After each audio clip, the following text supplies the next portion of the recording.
Kumuha ako ng dehumidifier, tingnan natin kung anong laman. Medyo malaki to kaya dito na lang natin i-unbox yan.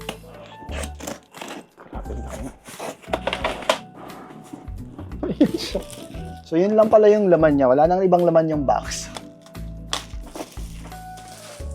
Grabe, laki nga. So ito yung mga kasama niya sa loob.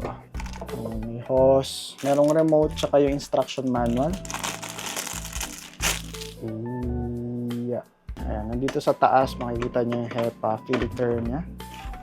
Ayan, ito yung kanyang HEPA filter. Tapos, dito sa likod, so lagayan lang ng saksakan.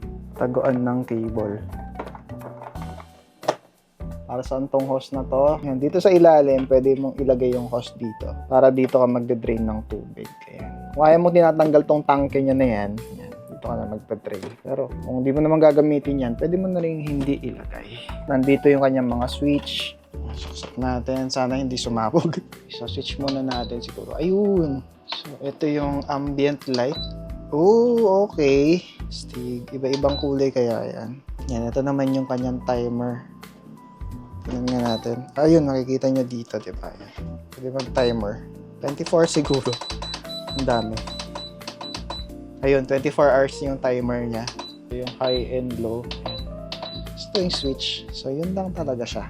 Okay, sa susunod na video natin, tatry ko dun sa kabilang kwarto kung gaano kadaming tubig yung makukuha niya dun.